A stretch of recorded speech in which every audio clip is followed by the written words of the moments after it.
And then the daughter of Pharaoh appeared before Solomon, and said unto him, It is good to worship the gods like my father and all the kings of Egypt who were before my father. And Solomon answered and said unto her, They call gods the things which have been made by the hands of the worker in metal, and the carpenter, and the potter, and the painter, and the hewer in stone, and the sculptor.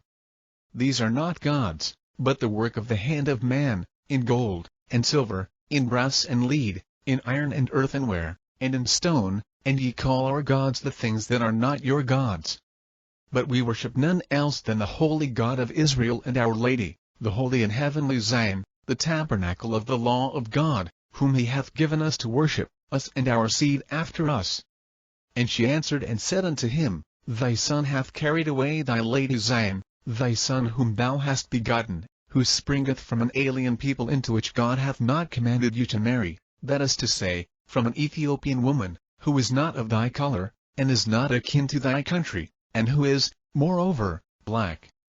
And Solomon answered and said unto her, Though thou speakest thus, art thou not thyself of that race concerning which God hath not commanded us that we should take wives from it? And thy kin is her kin, for ye are all the children of Ham. And God, having destroyed of the seed of Ham 7 kings, hath made us to inherit this city, that we and our seed after us may dwell therein forever. And as concerning Zion, the will of God hath been performed, and he hath given her unto them so that they may worship her. And as for me, I will neither sacrifice to nor worship thine idols, and I will not perform thy wish. And though she spake in this wise unto him, and though she shewed herself gracious unto him evening and morning, and night and day, he continued to refuse her request. And one day she beautified and scented herself for him, and she behaved herself hardily towards him, and treated him disdainfully. And he said unto her, What shall I do? Thou hast made thy face evil towards me, and thy regard towards me is not as it was formerly, and thy beautiful form is not as enticing as usual. Ask me, and I will give thee whatsoever thou wishest, and I will perform it for thee, so that thou mayest make thy face or attitude gracious towards me as formerly. But she held her peace and answered him never a word. And he repeated to her the words that he would do whatsoever she wished, and she said unto him, Swear to me by the God of Israel that thou wilt not play me false. And he swore to her that he would give her whatsoever she asked for, and that he would do for her everything that she told him.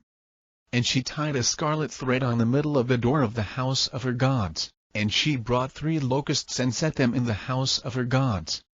And she said unto Solomon, Come to me without breaking the scarlet thread, bend thyself and kill these locusts before me and pull out their necks. And he did so. And she said unto him, I will henceforward do thy will, for thou hast sacrificed to my gods and hast worshipped them. Now he had done thus because of his oath, so that he might not break his oath which she had made him to swear, even though he knew that it was an offense or sin to enter into the house of her gods. Now God had commanded the children of Israel, saying, Ye shall not marry strange women that ye may not be corrupted by them through their gods, and through the wickedness of their works and the sweetness of their voices. For they make soft the hearts of simple young men by the sweetness of their gentle voices, and by the beauty of their forms they destroy the wisdom of the foolish man. Who was wiser than Solomon? Yet he was seduced by a woman. Who was more righteous than David? Yet he was seduced by a woman. Who was stronger than Samson? Yet he was seduced by a woman. Who was handsomer than Amnon? Yet he was seduced by Tamar the daughter of David his father. And Adam was the first creation of God, yet he was seduced by Eve his wife. And through that seduction death was created for every created thing. And this seduction of men by women was caused by Eve, for we are all the children of Eve.